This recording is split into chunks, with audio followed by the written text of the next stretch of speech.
बेअंत सिंह, बाबा, प्रेरणा और संकल्प में क्या फर्क है?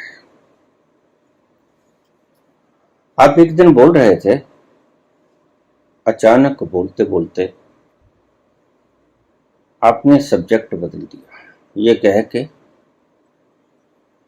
कि हम असली सब्जेक्ट से दूर चले जाएंगे। फिर कभी बताऊंगा। प्रेरणा और संकल्प में क्या फर्क है?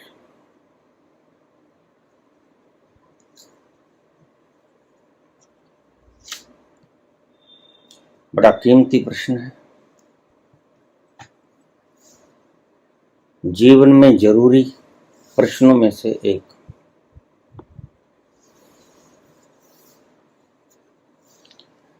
एक छोटी सी कहानी से अपनी बात शुरू करूंगा।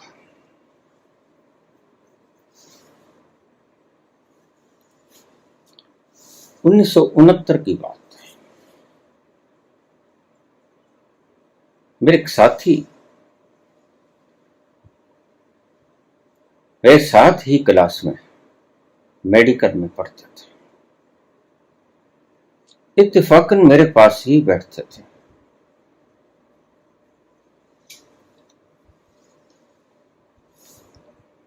उनकी अक्सर ये शिकायत रहती कि मेरा मन नहीं लगता। मेरे पिताजी, मेरी माताजी मुझे डॉक्टर बनाना चाहते हैं। हमारे पास पैसा बहुत है, मैं इकलौता बेटा,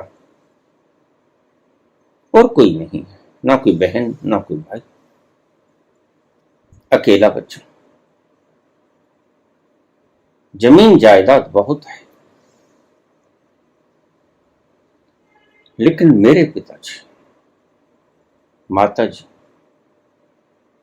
मुझे डॉक्टर बनाना चाहते हैं और मेरा मन इस विषय में लगता नहीं।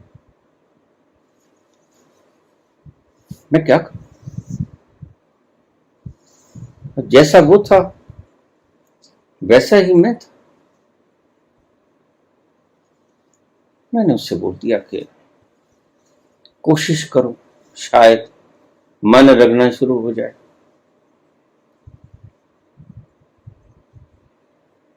नहीं, ये विषय मेरे काम का नहीं। मैं तो फुटबॉल खेलना चाहता हूं। फुटबॉल खेलना चाहती हूं? कहां पढ़ाई, कहां फुटबॉल? मैंने उससे कहा, सतीश, वो तो खेल है और ये एक विद्या है। यही तो मैं कहता हूं। वो बोला, यही तो दुविधा है।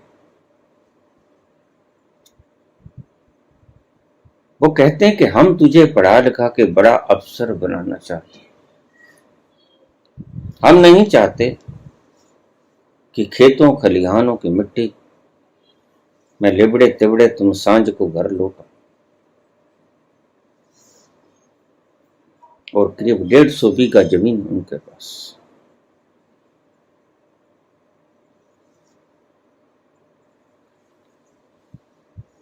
लेकिन मेरे पिता और माता ये कहते हैं कि तुम्हें डॉक्टर ही बनना होगा।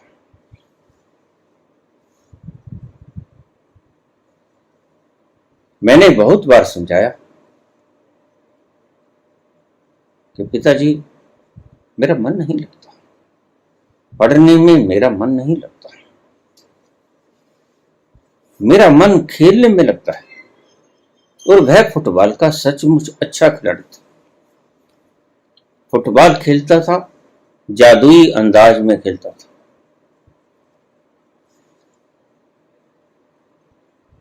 मैंने उसे कहा, सतीश,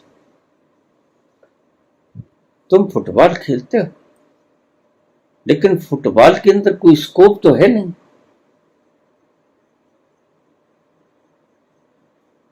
मुझसे हंसकर कहता, स्कोप की मुझे जरूरत भी क्या है,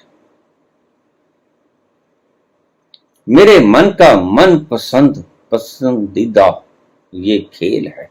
मेरा मन बड़ा प्रसन्न होता है। मैं चाहता हूं सुबह शाम सारा दिन फुटबॉल ही खेलता हूं। मेरी कोई बात समझ में ना आती। मैं उसे कह देता कि चल कोशिश कर, शायद इधर मन लगना शुरू हो जाए। चलता रहा। अब फ्रॉग्स भी आते, काटो, इनको अलग अलग करो। कॉकरोच भी आते, काटो।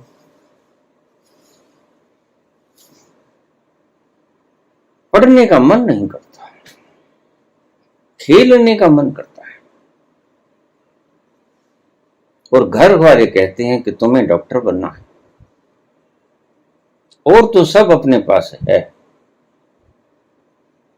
लेकिन अपने पास बस यही कमी है कि अपने कोई गस्टेड नहीं है। करीब करीब सभी 10 पास हैं, कोई बड़ा अफसर नहीं। हम चाहते हैं कि तू बड़ा अफसर बने, हम चाहते हैं, और बड़ा प्रेशर उसके दिमाग। एक बार हम बाहर लॉन में बैठे चाय पी रहे थे। मुझसे बोला, आज मेरा मन बहुत दुखी, क्योंकि जो कल कच्चा एग्जाम हुआ था उसमें मेरे सिर्फ 3 नंबर आए 50 में से,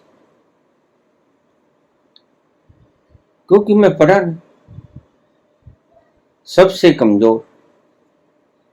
और मैंने जाके अपना पेपर रखा तो माँ बाप का मुख एकदम से उदास हो गया। अरे बच्चे पढ़ा कर, ऐसे कैसे डॉक्टर बनेगा। मेरे मन में डिप्रेशन आ जाता है। मैं खेलना चाहता हूं, बड़ी दुविधा क्रिएट। जैसा तैसा करके नकल वगैरह उसने किसी तरह प्री यूनिवर्सिटी मेडिकल पास कर लिया। 3rd क्लास के अंदर बहुत कम नंबर लेके नकल मार के। दिमाग के ऊपर हर वक्त बोझ रहता, क्या करूंगा, कैसे पढ़ूंगा, मुझे तो कुछ नहीं आता, और मेरा मन भी नहीं। अनमने से वापसी कॉलेज में आता, मुर्दा से चेहरे लिए बैठा रहता, ना हंसता, बस बातचीत मेरे से करता। अपने मन की व्यथा सदा ही यह कहता कि मेरा मन नहीं करता, मैं पढ़ना नहीं चाहता। मैंने कहा, तू सब्जेक्ट बदल ले, तू कोई और सब्जेक्ट ले ले। कहता, नहीं, मेरा मन पढ़ाई में है ही नहीं। अगर मन पढ़ाई में होता तो मैं इसी सब्जेक्ट को पढ़ लेता। बड़ी मुश्किल थी, कुछ और सीख ले। कुछ मन को बहलाने के लिए गा बजा लिया कर। उन दिनों हम भी गाते थे, कैसा आता था। तो तू थोड़ा सा मन का परचावा कर लिया। लेकिन वो मेरी बात को समझता, तो कहता, नहीं, मुझे तो खेलना अच्छा लगता।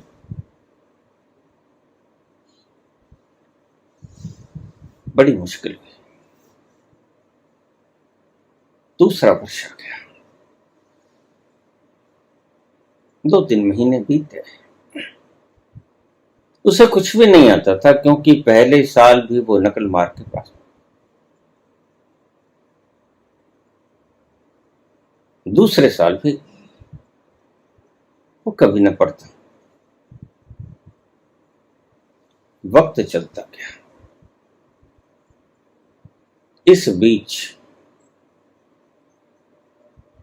मेरे साथ गाड़ी वाली वो घटना घट गई।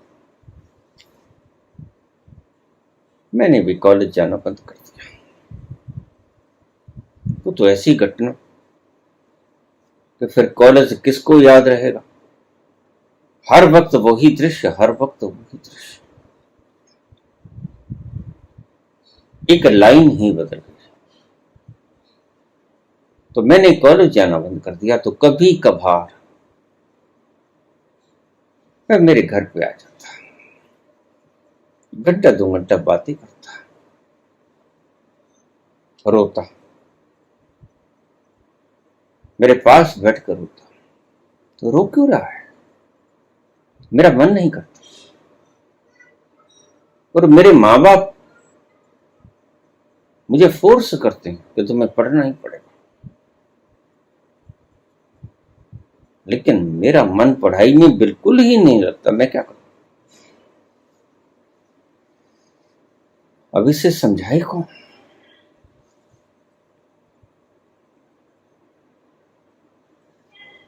बहुत से लोगों के पास, बहुत से मोटिवेशनल स्पीकर्स के पास माता पिता इसको ले गए, लेकिन बस वो वही जवाब देता कि जब मेरा मन ही नहीं करता मैं पढ़ ही नहीं सकता, मैं तो खेलना चाहता।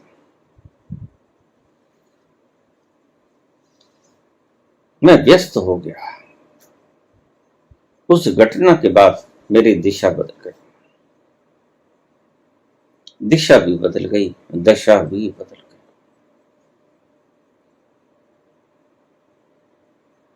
और माता पिता ने प्रेशर जारी रखा।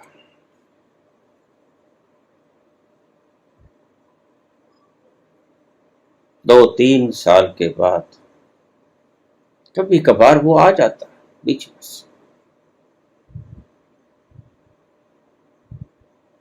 लेकिन एक बार 2-3 साल के बाद मुझे ये सूचना मिली कि उस बच्चे ने सुसाइड कर लिया।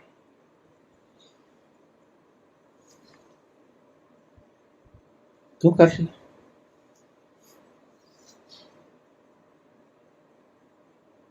सिर्फ इस प्रेशर के बाद। माता पिता उसे डॉक्टर देखना चाहते थे,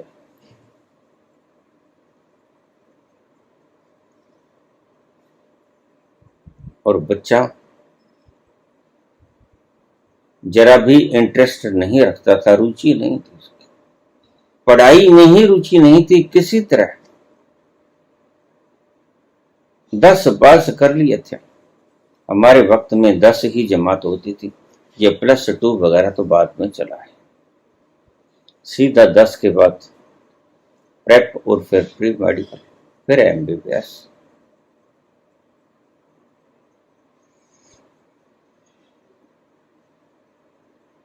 लेकिन मुझे बहुत दुख हुआ।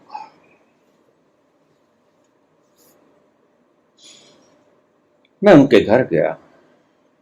उससे पहले भी 1-2 बार जाके मैं समझा चुका था कि ये बच्चा मेरे पास ही बैठता है, आपका पुत्र आपको नहीं कुछ बताता, लेकिन मुझे मेरे साथ मन की सभी बातें कर लेता है।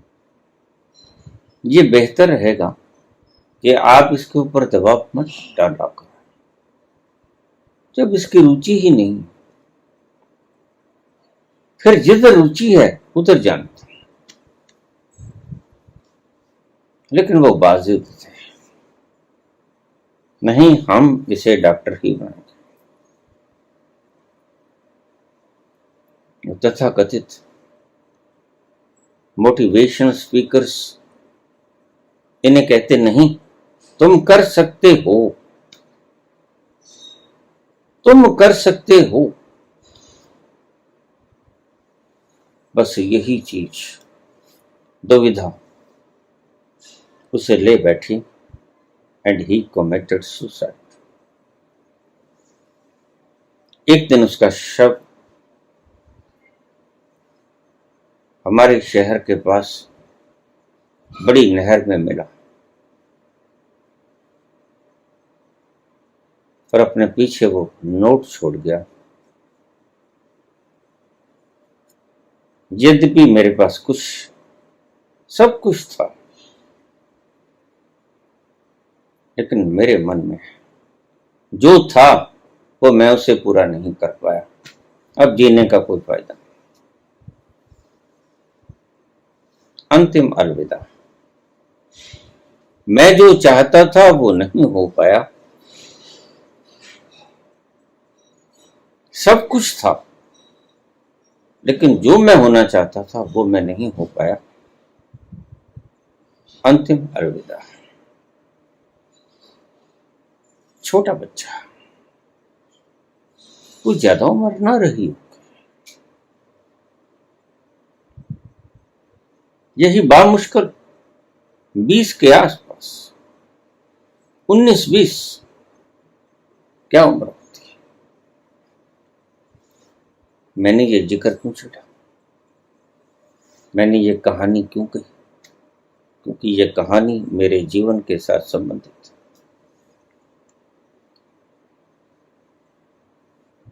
उस मेरे मित्र के सुख दुख, उस मेरे मित्र की भावनाएं जो उभार आते उसके मस्तिष्क में, मेरे साथ साझा कर लेता था और किसी से बात भी नहीं करता।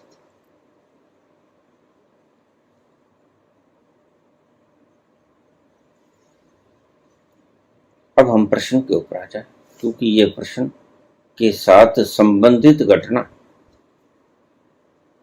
प्रेरणा और संकल्प।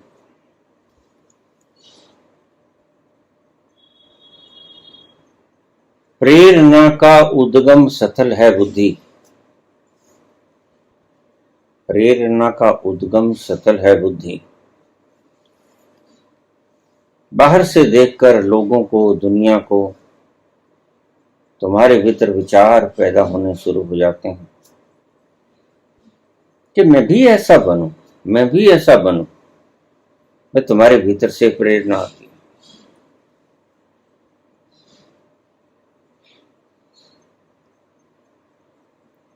और तुम वैसा होना चाहते हो, और अगर तुम वैसा बन नहीं पाते तो तुम्हें दुख होता है। परमात्मा ने प्रत्येक व्यक्ति को अद्वितीय बनाया है। एक जैसे दो व्यक्ति पैदा नहीं होते। व्यक्ति तो छोड़ो, एक जैसे दो पत्थर भी परमात्मा ने नहीं गढ़े। दो पत्थर भी परमात्मा ने एक जैसे नहीं बनाए।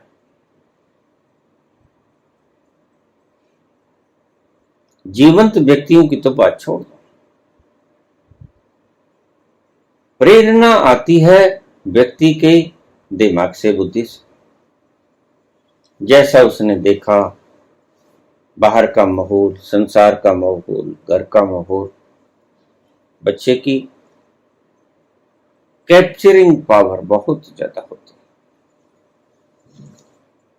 वैज्ञानिक कहते हैं कि जो बच्चे ने सीखना होता है 7 साल की उम्र तक सीख लेता है। कुछ मनोवैज्ञानिक कहते हैं कि बच्चा 9 वर्ष की उम्र तक सीख लेता है।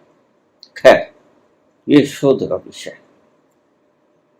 7 हो या 9 हो, लेकिन बच्चा सीख लेता है 1 साल पहले के 1 साल बाद। फिर उसके भीतर जो भावनाओं का तूफान उठता है, जो जुनून उठता है कि मैं भी ऐसा बनूंगा, मैं भी ऐसा बनूंगा, इसे कहते हैं प्रेरणा। बच्चा खुद तय करता है, मैं ऐसा बनूंगा। और उस प्रेरणा में कि तुम्हारे मोटिवेशन स्पीकर खलल डालता है।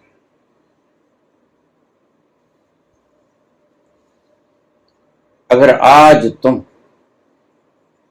सर्वे करना शुरू कर दो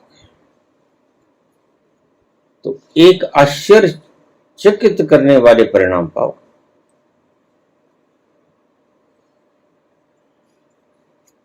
चीफ जुडिशियल मजिस्ट्रेट से पूछोगे कि क्या तुम वही हो गए जो होना चाहते थे,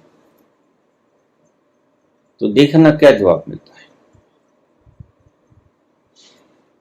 और अगर सभी ने ईमानदारी से जवाब दिया तो आप एक हैरत अंगेज परिणाम पाओगे। 90% व्यक्ति जो होना चाहते थे वो हो नहीं पाए। आप कहोगे चीफ जुडिशियल मजिस्ट्रेट से कि न्यायकारी बन गए, इतनी ऊंची पदवी पर बैठ गए, लेकिन वो कहेगा मैं संतुष्ट नहीं, मैं ये बनना नहीं चाहता था, बस किसी तरह बन गया। डॉक्टर भी कहेगा, इंजीनियर भी कहेगा, सभी कहेंगे हम ये नहीं बनना चाहते थे। सिर्फ 10% लोग कहेंगे हाँ हम ये बनना चाहते थे। 90% लोग ये कहेंगे हम जो बनना चाहते थे वो नहीं बने।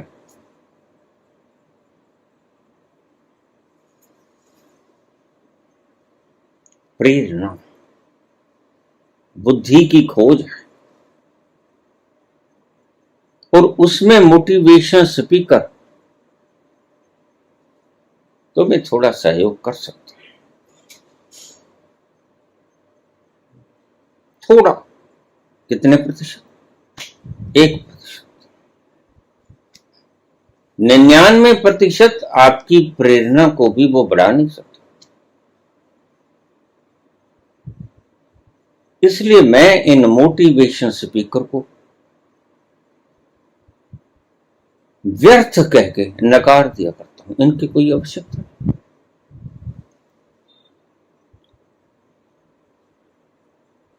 इनका कुछ लक्ष्य खुद का और है। इन्होंने नई चीज इजाद कर ली जिसकी जरूरत कभी भी नहीं थी।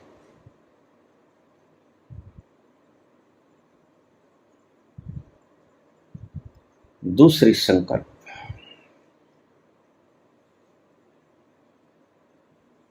प्रेरणा बुद्धि को होती है। बुद्धि थोड़ा सा स्टिमुलेट हो जाती है दूसरे के कहने से, लेकिन प्रेरणा और संकल्प इसमें बड़े जमीन आसमान का फर्क है।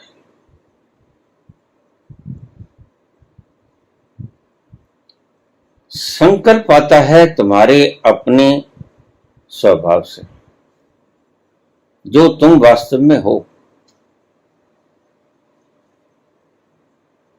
बुद्धि के विचार तो बदलते रहते हैं। बुद्धि के विचार अब कुछ और है, 5 साल बाद कुछ और होंगे, 10 साल बाद कुछ और होंगे। अवस्थाएं बदलेंगी, शरीर की, मन की अवस्था बदलेगी, विचार बदल जाएंगे, भाव बदल जाएंगे। अक्सर परम नास्तिक लोग बुढ़ापे में आते आते आस्तिक हो जाते, और कुछ आस्तिक लोग नास्तिक हो जाते। ये बदलने वाला खेल है, लेकिन संकल्प ऐसा है जो बदलता है। संकल्प भीतर से आता है, और जो भीतर से आता है तुम्हारे स्वयं से, वह तुम्हारे कहने से नहीं आता। वह तो बस भीतर से आता है। और अगर तुम बुद्धि की प्रेरणाओं को छोड़ दो और उस संकल्प की बात सुनने लगो, तो तुम्हें इन मोटिवेशन स्पीकर की जरूरत नहीं, क्योंकि तुम्हारे भीतर एक बहुत विराट मोटिवेशन स्पीकर बैठा है, और वह जो आपको सलाह दे सकता है, मशवरा दे सकता है, जो हुक्म कर सकता है, वो आपके तथाकथित मोटिवेशन स्पीकर नहीं कर सकता। एक तत्व ऐसा है तुम्हारे भीतर जो तुम्हें हर पल निर्देश देता है हर पल। ये बात ठीक है कि तुम इतने भाग्यहीन हो कि तुम उसकी आवाज को सुन नहीं पाते। तुम्हारे हीरे के ऊपर कीचड़ जमा है। मुझे अक्सर लोग पूछ लेते हैं, क्या हीरा इतना दुर्बल है कि उसके ऊपर का जमा हुआ कीचड़ ज्यादा प्रभावी हो जाता है और हीरे की चमक बाहर नहीं आती? हाँ, हीरे की चमक बाहर नहीं आती, कीचड़ इतना प्रभावी हो जाता है। तुम्हारे मन का दलदल इतना प्रभावी है और इतनी विराट मात्रा में है कि तुम्हारे भीतर के हीरे की चमक की रश्मि किरणें बाहर आ ही नहीं पाते। तुम जरा हीरे को डुबो के देखो, कीचड़ के भीतर डुबो के देखो, उसका कोई अता पता नहीं लगेगा है भी कि नहीं। मुझे अक्सर पूछ लेते हैं, परमात्मा ढक कैसे जाता है इस कीचड़ से? बिल्कुल ढक जाता है परमात्मा, और यही तुम्हारा दुर्भाग्य। तुमने अपने कर्मों के संस्कारों से इस कीचड़ को सहेजा है, अपने ही हीरे के ऊपर, अपने ही स्वभाव के ऊपर। तुम इस परत दर परत को बढ़ाते ही चले जाते हो। और कब से तुमने ये खेल करना शुरू किया था? बहुत जन्म बीते मेरे माता। ये तुम्हारी मैं की इल्यूजन की परत इतनी गहरी है, और अब ये सिर्फ परत नहीं रह गई। अब ऐसा मत समझो कि हीरे के ऊपर कीचड़ की लेयर, बस लेयर चढ़ी हुई है। नहीं, अब तो ये लेयर हिमालय जैसी विशाल हो गई, और उसके भीतर समझ ही नहीं आता कि इसके भीतर कोई हीरा दबा हुआ हो सकता है। और फिर तुम उम्मीद करते हो कि मैं उस चमक को देख लूं। जन्मों जन्मों की ये कीचड़ की परत, उसमें से अगर तुम्हारे हीरे की चमक तुम्हें सुनाई ना पड़े, दिखाई ना पड़े, तो इसमें आश्चर्य मत करना। लेकिन संत तुम्हें निर्देश करते हैं, इसमें हीरा है, बस तुम इन परतों को उगाड़ते चले जाओ। हीरा है, हमने देखा है, हम पर विश्वास करो। इसलिए गुरु की इतनी महत्ता थी। गुरु वह है जो अपने अनुभवों को सत्य सत्य बखान कर देता है।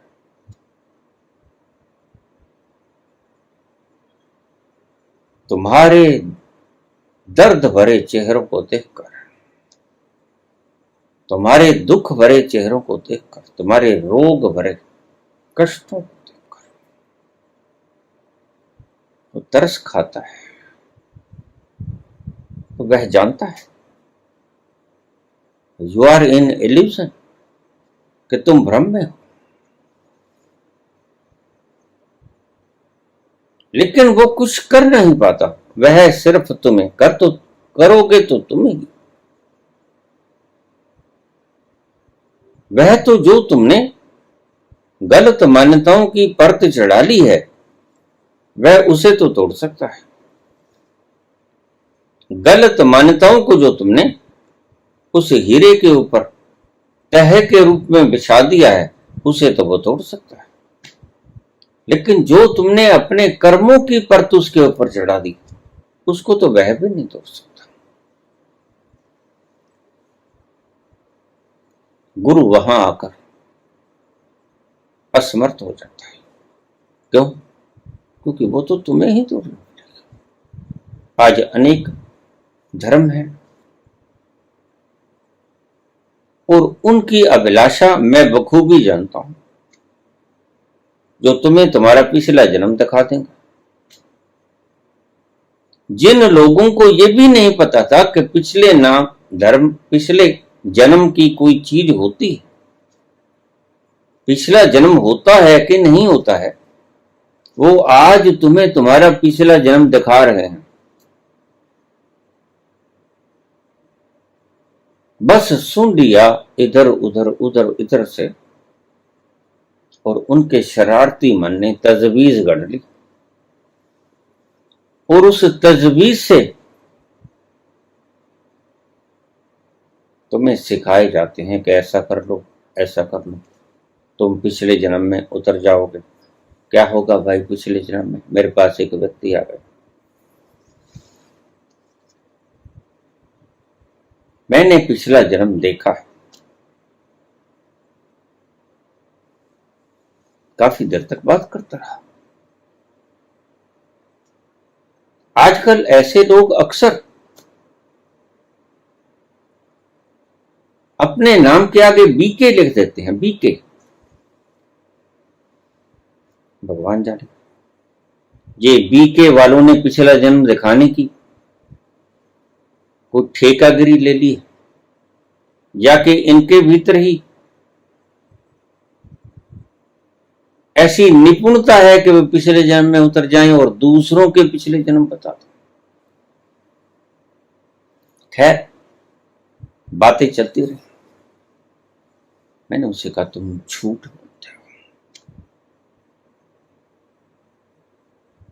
क्यों?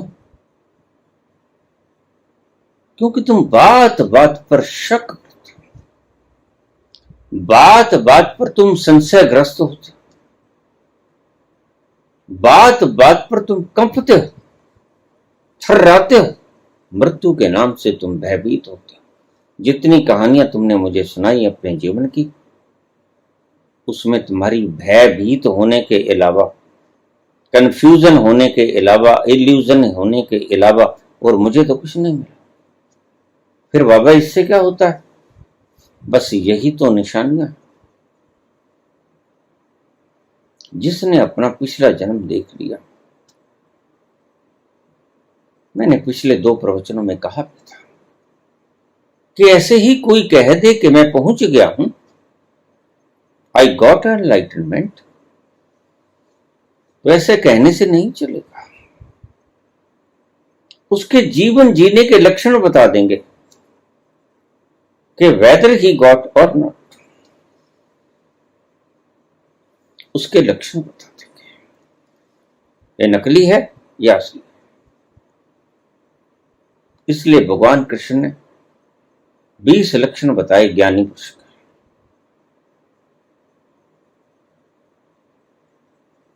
जब तुम्हें मृत्यु से डर लगता है तो पिछले जन्म में तुम थे, तुमने पिछला जन्म अगर देख लिया तो फिर डर क्यों लगता है? जब पिछले जन्म का शरीर नहीं बचा, आग में फूंक दिया या जला दिया या दफन कर दिया, तो इस शरीर के मरने से क्यों डरते हो? ये एक लक्षण है, ये एक लक्षण है। ऐसे लोग अक्सर, इनके विरुद्ध कोई बात कर दो, ये मुकदमा दायर कर देगा, हमारी भावनाओं को ठेस पहुंचाते। अभी भावनाएं इनकी हैं, अभी शरीर इनका है, अभी भावनाएं इनकी हैं, तो क्या इनका इल्यूजन मिटा होगा?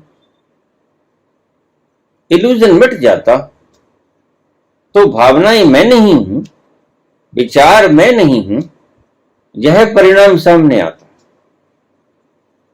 और यह ज्ञानी का लक्षण है। ऐसा नहीं है कि ज्ञानी के भीतर भावनाएं आती नहीं, आती, प्रगाढ़ रूप से आती। अन्यथा भगवान कृष्ण और गोपियां रास न रच जाती, प्रगाढ़ रूप से भावनाएं आती हैं।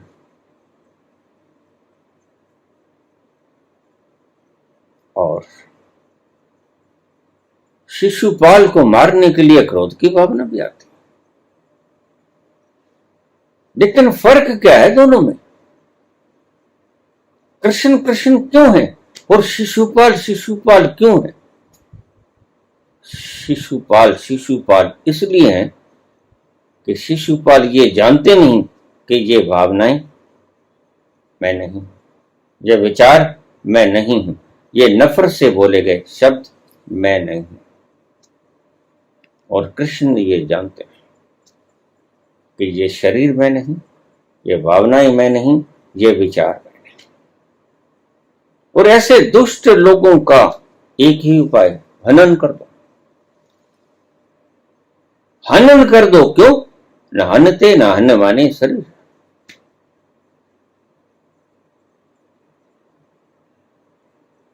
न ये मरेंगे, न इनका शरीर मरेगा, न ये मरेंगे। ये कुछ ऐसा तत्व है और बड़ी गहरी बात है। और सुनने वालों को मन में जाएगी कि ऐसे तो समाज में अफरा तफरी पैदा हो जाएगी। लेकिन भगवान कृष्ण आपके समाज की फिक्र कहां करते हैं? कृष्ण अपने तल पर जो चीज जैसे है वैसे ही जीते हैं।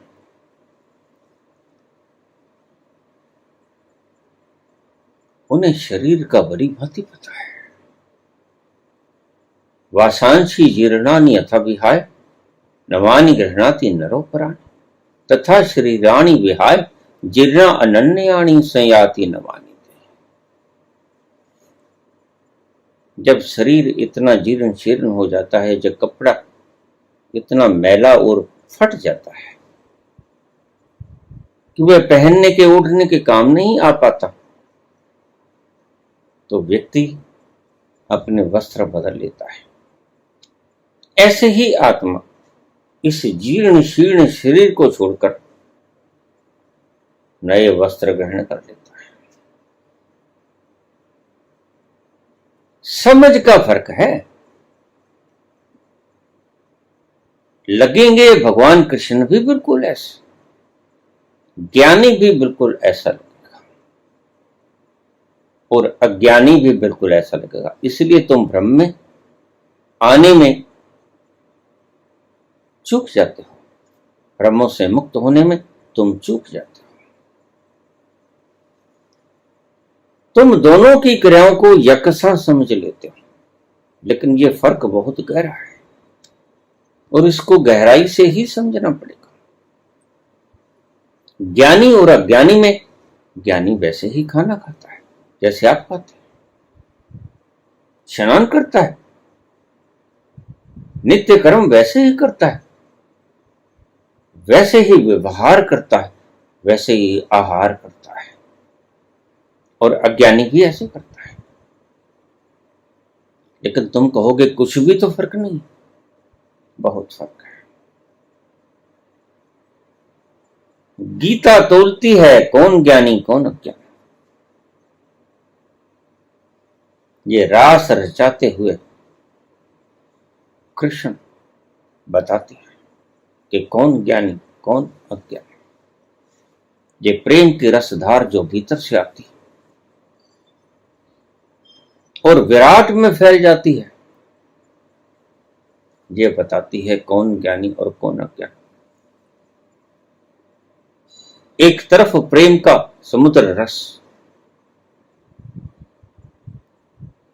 वहां भी कृष्ण प्रेम बिखरता है,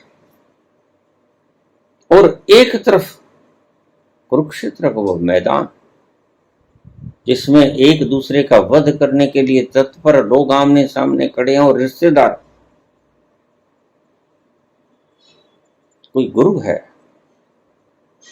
कोई दादा है, कोई बड़े हैं, कोई छोटे हैं, और वहां कृष्ण की असलियत सामने आती है। अगर गीता न होती तो कृष्ण का कृष्णत्व उजागर न होता। आप उसे एक रसिया बताकर अध्याय को क्लोज कर देते हैं। बस एक रसिया हुआ है, जैसे हीर रांझा हुआ, शीरी फरियाद हुआ, शिशी पुन्नू हुआ, लैला मजनू हुआ, बस वैसे ही आप इस अध्याय को बंद कर देते हैं। लेकिन कृष्ण का अध्याय इतना सा ही नहीं, कृष्ण का अध्याय मल्टी डायमेंशनल है। वह जब प्रेम बिखेरता है तो भी विराट प्रेम बिखेरता है, और जब वह ज्ञान बिखेरता है तब भी विराट ज्ञान बिखेरता है। अर्जुन से कहता है ये तेरे बाण धीमे हैं, ये पोते के बाण हैं अर्जुन, बोर इनमें शक्ति लगाता है कि मैं अपनी प्रतिज्ञा भंग करूं।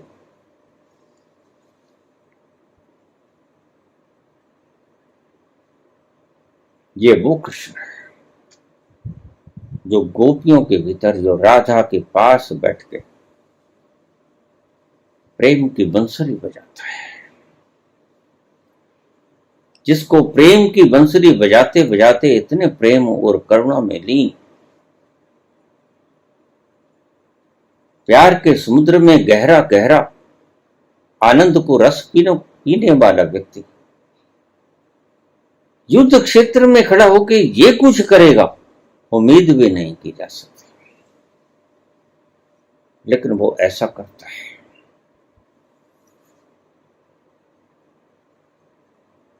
और ये जिसे तुम कहते हो प्रेरणा, ये तो कृष्ण ने बहुत उपाय किया, सारी गीता समझा दी। धर्म क्या है, अधर्म क्या है, संन्यास क्या है, सांख्य क्या है, योग क्या है, क्या भक्ष है, क्या अभक्ष है, सारे पहलू उसने छान लिए चारों तरफ से। लेकिन कृष्ण जैसे व्यक्ति की मोटिवेशन अर्जुन को प्रभावित नहीं कर सकती। अर्जुन बैठा रथ के पृष्ठभाग में बैठा ही रहा, उसने अपना धनुष नहीं उठाया। सवाल पे सवाल दागे जाता है और कृष्ण कोशिश करते हैं सवालों का जवाब जुबाबों से दिया जाए, लेकिन जब वो देखता है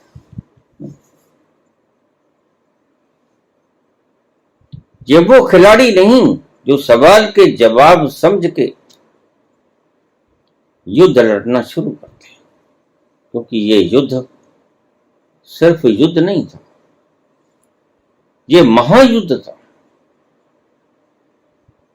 इतना विनाशकारक युद्ध आज तक नहीं हुआ। उसके बाद 5000 साल हो गए। इतना विनाश करने वाला युद्ध हिंदुस्तान ने कभी नहीं देखा। शांति पड़ गई 5000 साल तक, अभी तक आज ऐसा युद्ध नहीं।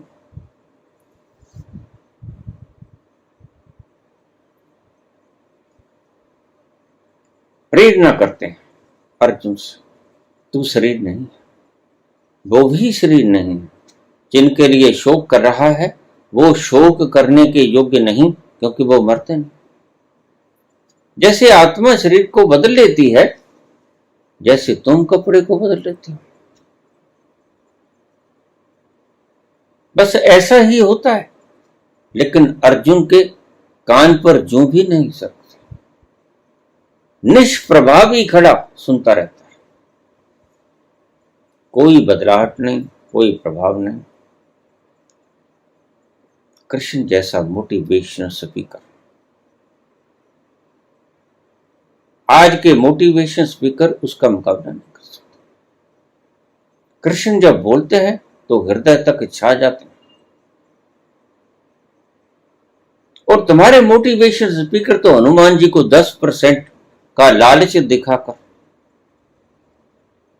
अरबपति होने का फार्मूला इजाद कर लेते हैं और लोगों को बताते हैं कि कोई भी काम करो, हनुमान जी को 10% भागीदार बना लो, घाटा नहीं पड़ने देगा वो, क्योंकि खुद थोड़ा ही घाटा खाएगा। व्यापारी बना देते हैं। उस परम सेवा भाव से युक्त भगवान को व्यापारी बना लेते हैं। जाने जैसे तुम्हारे 10% नफे के भाग के ऊपर ही निगाहें थी हनुमान की, और तुम्हें लोभ दे दिया थोड़ा सा रिश्वत का, और वह भागा आएगा और तुम्हारे व्यापार को चढ़ा देगा। मूढ़ता की हद होती है। हमारे एक टीचर हुआ करते थे, वे अक्सर जब स्कूल के अंदर कोई ऐसे डेक्लेमेशन कॉन्टेस्ट वगैरह होते या कोई ऐसे प्रोग्राम होते गाने बजाने के या किसी प्रकार के गिद्धा के भंगड़ा के या कोई खेल, कोई नाटक, कोई कला रंगमंच के ऊपर, तो स्टेज सेक्रेटरी थे। एक बड़ी प्यारी बात बोलते थे, कई बार वो बात याद आ जाती है इन मोटिवेशन स्पीकर्स को देखकर। ध्यान से सुन लेना, वो बड़े प्यारे शब्द बोला करते थे, आपके भी हृदय में उतर जाएं तो आपका भी सौभाग्य होगा, आप भी मोटिवेशन स्पीकर बन जाओ। वो कहते थे, जब भी तुम बोलो, तुम कुछ जानते हो या नहीं जानते हो, इसकी फिक्र छोड़ो, तुम बोलो, बेधड़क होकर बोलो, और तुम्हें जो सुन रहे हैं ये समझ कर बोलो ये सब मूर्ख हैं।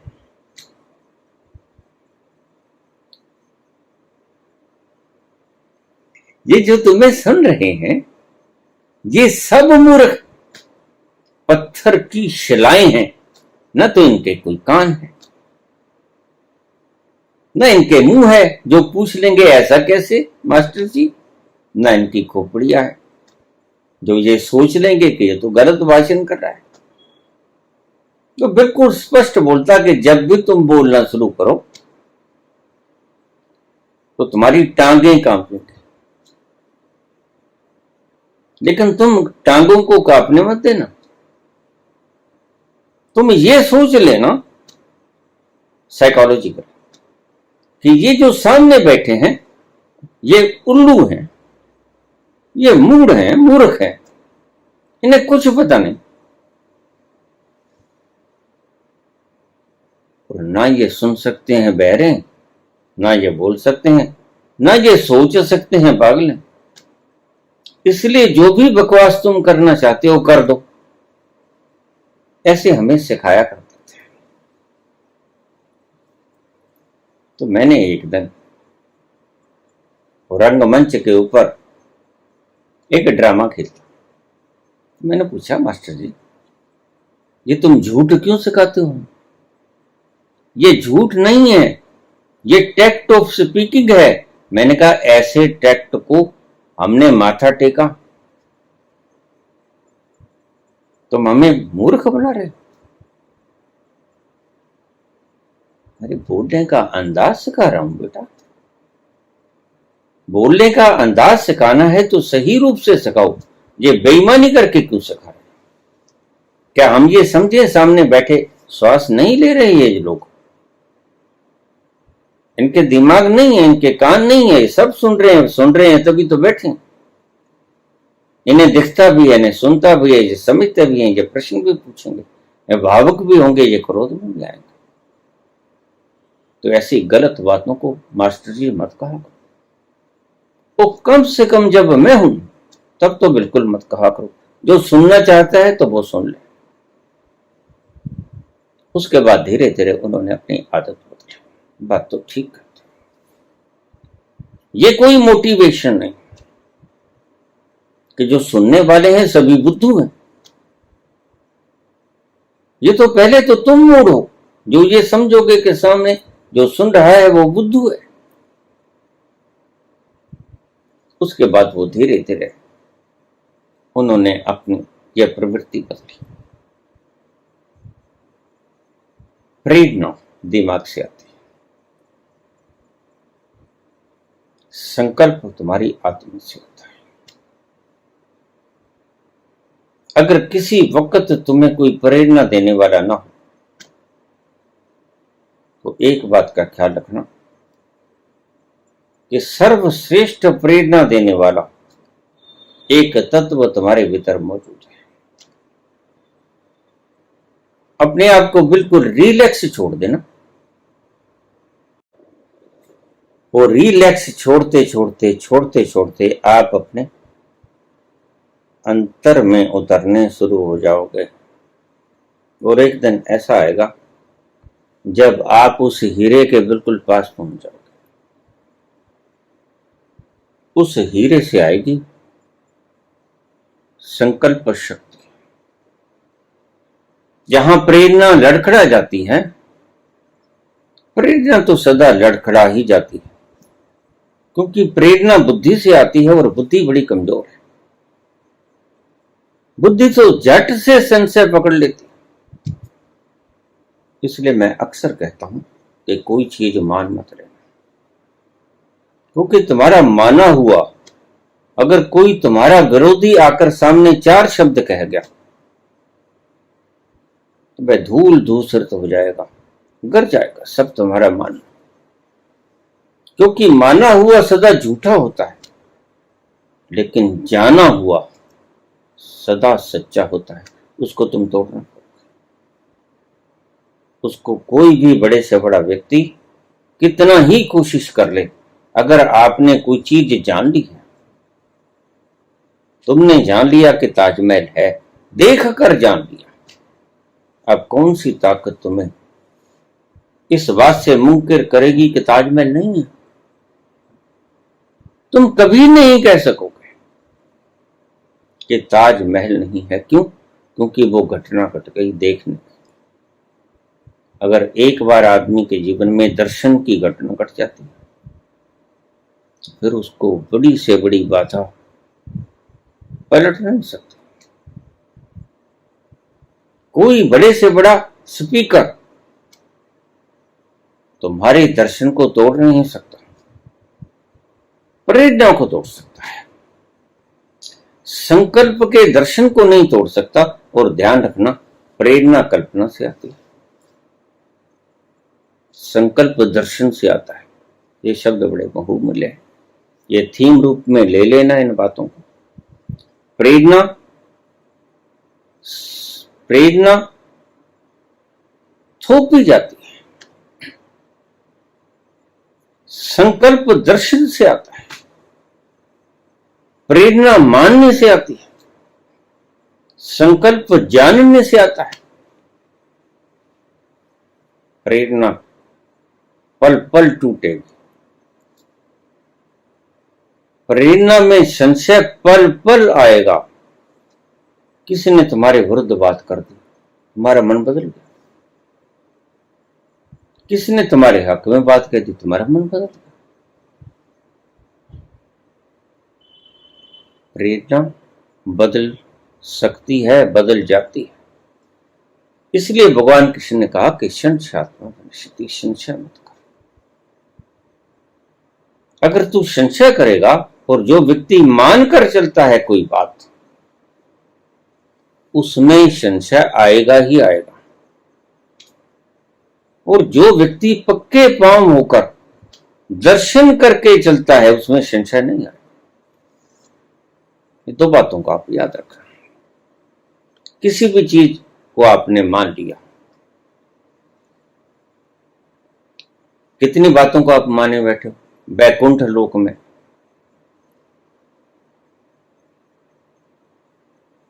बैठे हैं आपके सबसे बड़े देवता,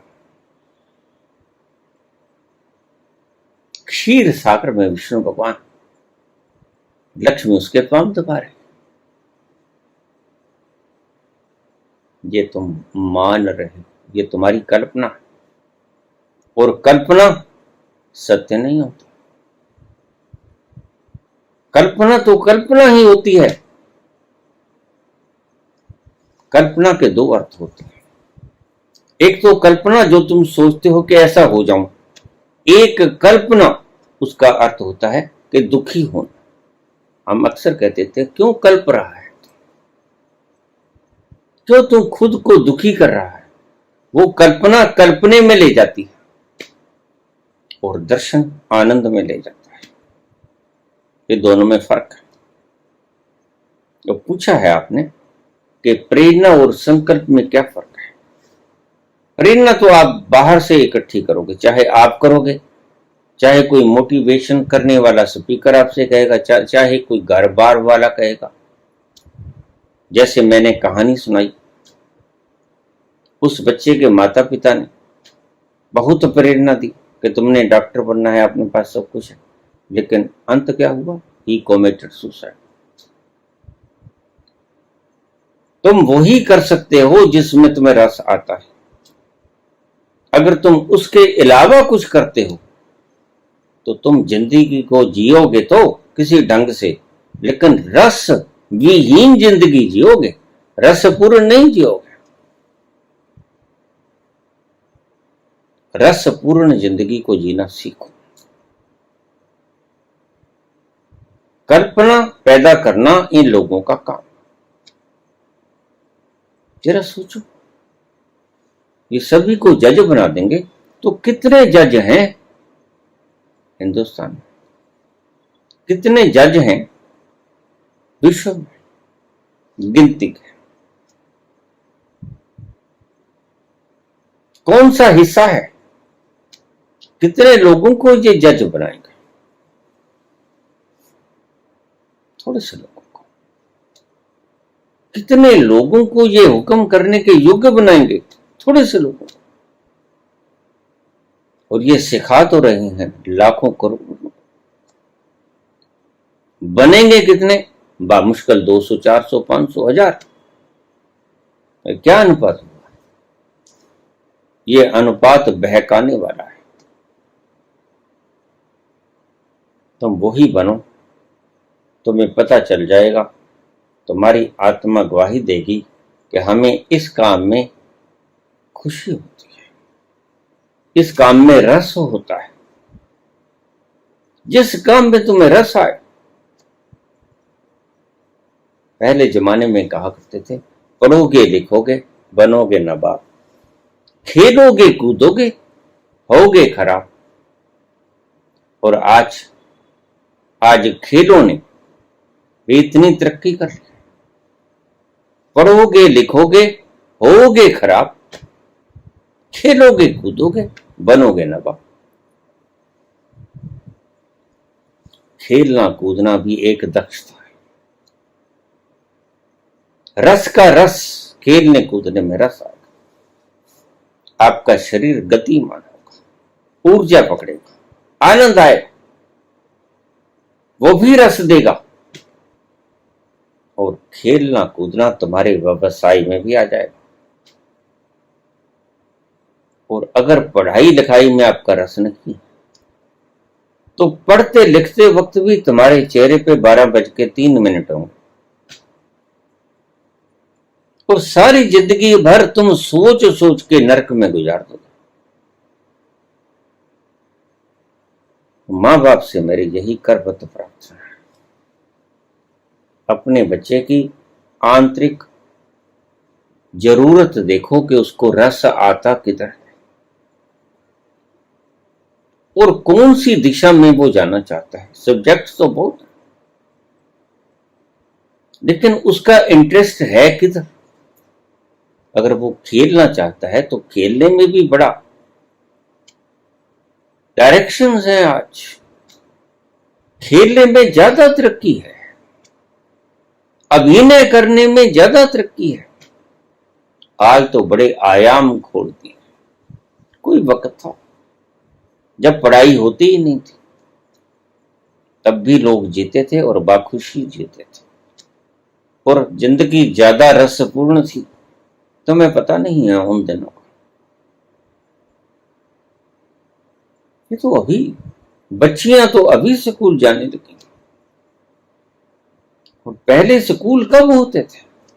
बच्चे भी कम ही स्कूल जाते थे। तुम्हारा क्या ख्याल है? उनका जीवन निराशा में गुजरता था ना? उनका जीवन रसपूर्ण गुजरता था।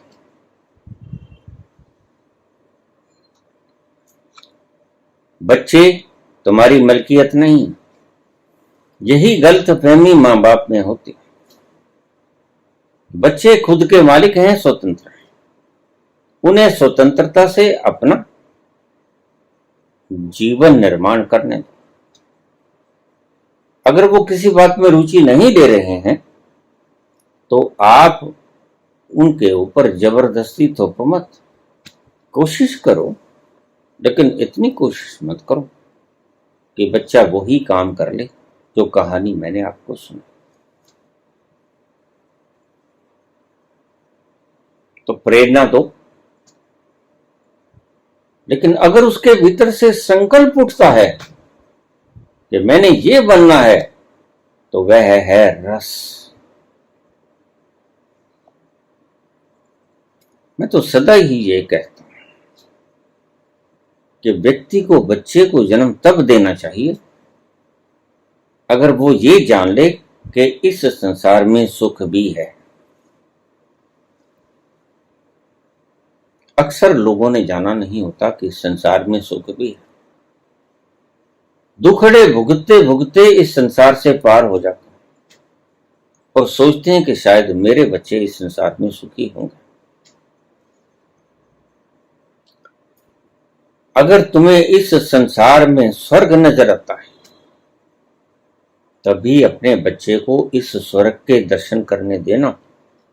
अगर तुम्हें इस जिंदगी में नरक नजर आता है, तो अपने बच्चे को ये नरक देखने मत देना। बच्चे पैदा ही तब करना जब तुम्हें ये पक्का दिख जाए कि इस जिंदगी में स्वर्ग है, तो बच्चा भी आपका ऋणी रहेगा। पहले जमाने में स्वर्ग दिखता था, इतना कंपटीशन नहीं था, इतना वाद विवाद नहीं था, ठहरी ठहरी सी जिंदगी थी, इतने साधन नहीं थे, इतनी तेजी नहीं थी। आज विज्ञान ने मानवता को तेजी सिखा दी है और ये सबसे बड़ा अभिशाप है। विज्ञान का तेजी सिखाना शीघ्रता हरि आदमी की जिंदगी को नर्क बना दिया। पहले लोग बड़े शांति से रहते थे, वक्त ही वक्त था, खाली लम्हे खूब थे और उन खाली लम्हों में ऑब्जेक्ट्स ज्यादा न थे। पाने के लिए ऑब्जेक्ट्स ज्यादा न थे, थोड़े थोड़े ऑब्जेक्ट थे। और आज तो पाने के लिए हजारों लाखों चीजें, और मन डोलता है, खिंचता है बच्चों का। क्या करें? कार भी चाहिए, बंगला भी चाहिए, जहाज भी चाहिए, बड़ी सी पदवी भी चाहिए, क्या क्या नहीं चाहिए। और इस चाहने के पीछे तुम कंपटीशन क्रिएट किए जा रहे हो, और कंपटीशन से बड़ा नर्क कोई नहीं होता। कंपटीशन दौड़ाता है और दौड़ना नर्क है। दौड़ना कहीं नहीं पहुंचाता, दौड़ना नर्क में ले जाता है, ठहरना स्वर्ग में ले जाता है। और आज तुम्हारा युग कंपटीशन का युग है। तुम बच्चों के ऊपर इतना बोझ रख देते हो जन्म के साथ कि बच्चा पीछे मत रह जाना, मेरा नाम रोशन करना, जैसा तुम्हारे नाम को घुंघरू बते। क्यों रोशन करे? किसका नाम रोशन हुआ है? कितने आए, कितने चले गए? अरबों खरबों खरबों खरबों आए चले गए, किसका नाम रोशन रहा है? और तुम बच्चों पे ये दबाव डालते हो। हजारों मान्यताएं, हजारों आपकी गली सड़ी धारणाएं आप बच्चों के दिमागों पे थोप देते हो कि तुम ऐसा करो। मेरे पास एक फैमिली आती थी, वो जंड की पूजा करती। जंड समझते हो? एक वृक्ष होता है जंड, उसकी न तो छाया होती है, ना कोई उसके ऊपर फल फूल लगते हैं, बस वो ठूठ होता है। और किसी शरारती ने ये काम कर दिया होगा, कि न तो इसकी छाया है, बस ठूठ है। तो उसने पूजा शुरू कर दी होगी, नारियल चढ़ाया, थोड़ा सा सिंदूर लगा दिया, थोड़े से चावल बखेर दिया, लोग तो पागल ही, और उसके आसपास धागा बांध दिया। तो मान्यताएं चलती गई, आज जंड देव की पूजा होती। अब मेरे पास जो आएगा वैसे ही संस्कार सीखा। मैंने कहा इसकी पूजा वगैरह मत किया करो, दरखत है, पेड़ है,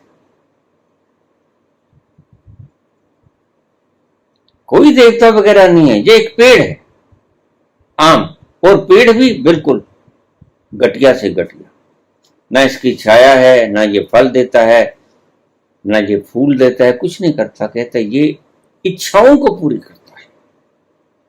मैंने कहा इसके बेचारे के भीतर आप ही इच्छा नहीं है कुछ, ये क्या इच्छाओं को पूरी करेगा? ये जड़ है एक तरह का, पत्थर के बाद दूसरी योनि ये है, इसके बाद थोड़ा सा जीवंत तत्व शुरू होता है, मल्टी सेलुलर, यूनिसेलुलर। तो ये पेड़ है, इसको पूजो मत। लेकिन मैं गलती से कहीं उसके बाप को कह दिया, और उसका बाप ग्रेजुएट टीचर है, क्या खाक पढ़ाते होंगे बच्चों। जो टीचर ऐसे विचार रखता है मन में, इस जंड की पूजा करो, और अगर इस जंड को कुछ गलत बोल दिया तो पता नहीं क्या अनिष्ट हो जाएगा। इनके पांव थर थर कांपने लग जाते हैं। इनके पांव की तरफ देखा करो। अगर एक दिन जंड के ऊपर तेल नहीं डाला गया, सिंदूर नहीं चढ़ाया गया, और मोली नहीं लपेटी गई, और नारियल नहीं रखा गया, और अक्षत नहीं खिलाया गया, और फूल नहीं खिलाए गए, तो इनकी टांग देखना कैसे कांपेगी। ये सब मान्यताएं हैं, धूर्तताएं। ये तुम्हारे बच्चों के ऊपर नरक लाद रहे हो। इन गलत मान्यताओं को अगर तुम अपने बच्चों पे लादना चाहते हो तो उन्हें जन्म ही मत दो। ऐसा कुछ कूड़ा कबाड़ा बच्चों को सिखाओगे तो जन्म काहे दियो? बच्चों को सिखाओ स्वर्ग में रहना। इस जीवन से पार भी एक जीवन है जहां सुगंधी ही सुगंधी है, दुर्गंध नाम की कोई चीज ही नहीं। और ये आएगा जब आप संकल्प में उतरोगे। तो शुरू करो प्रेरणा से।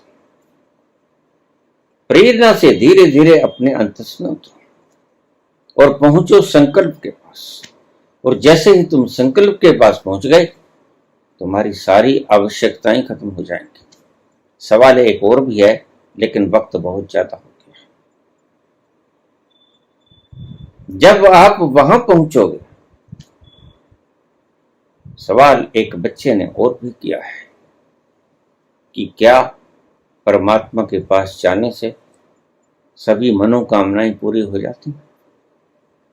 क्या सभी दुख, दर्द, रोग समाप्त हो जाते हैं? बड़ा काम का प्रश्न। आप मुझे याद करा दें। इसका उत्तर बड़ा शानदार है, आपको तलहटियों तक ले जाएगा। आप अपने बच्चों को ये क्या नर्क सिखा रहे हो? पेड़ों की पूजा करो। तुम्हारे घर अगर कोई पुत्र उत्पन्न हो गया है, बच्चा उत्पन्न हो गया है, तो तुम इन बाबाओं को बकरा भेंट करो, शराब भेंट करो, और वो बच्चे को कत्ल करके, बकरे के बच्चे को कत्ल करके खा जाते हैं। तुम कहते हो हमने थोड़ा ही काटा था। अरे भी तुमने उसे भेंट किया तभी काटा। अगर तुम उसे अगर भेंट ना करते तो उसकी क्या जरूरत थी? उसके पास तो इतने पैसे नहीं है, वो तो ठगी से आपको गुमराह करके एक छोटा सा नन्हा सा लवा सा बकरा आपसे ले लेता है। और क्या करता है उसको? कहते वो भूख बनाते हैं।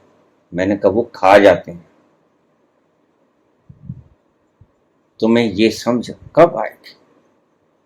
अगर बच्चों को ऐसे संस्कार देने हैं तो ये कसौटी है कि आप बच्चों को जन्म मत देना। अगर ऐसी ही रूढ़िवादिताएं दिमाग के अंदर घसोड़नी है तो बच्चों को जन्म देना बंद कर दो, आबादी भी कम हो जाएगी। और जनसंख्या नियंत्रण कानून भी नहीं बनाना पड़ेगा, और सब ठीक ठाक हो जाएगा। तो प्रेरणा और संकल्प का फर्क मैंने समझाया। प्रेरणा बाहर बाहर से आती है, उसका कोई ज्यादा फायदा नहीं होता। संसार के क्रियाकलापों में थोड़ा थोड़ा आप प्रयोग कर सकते हो, लेकिन जिसे हम कहते हैं महासुख, अखंड आनंद, वो प्रेरणा से नहीं मिलता, वह संकल्प पे उतरने से आता है। और ईश्वर करे किसी दिन आप उस संकल्प के पास पहुंच जाओ। उस संकल्प के पास पहुंचने का ढंग क्या है? आराम से बैठ जाओ, कुछ ना करो, कुछ ना करो, बस जब भी आपको वक्त मिले आराम से बैठ जाओ, काम धाम करो, अपने फर्ज पूरे करो, जब भी वक्त मिले आराम से बैठ जाओ। धीरे धीरे आप अपने अंतस में उतरना शुरू हो जाओगे, और एक दिन ऐसा खुश नसीब आएगा जिस दिन तुम उस संकल्प के भीतर गिर पड़ोगे। बस उस दिन मसला हल हो गया। दूसरे प्रश्न का जवाब फिर मैं कभी दूंगा, अभी वक्त नहीं है, वीडियो पहले ही बहुत लंबी हो गई। प्रेरणा और संकल्प में फर्क मैंने समझा दिया। धन्यवाद।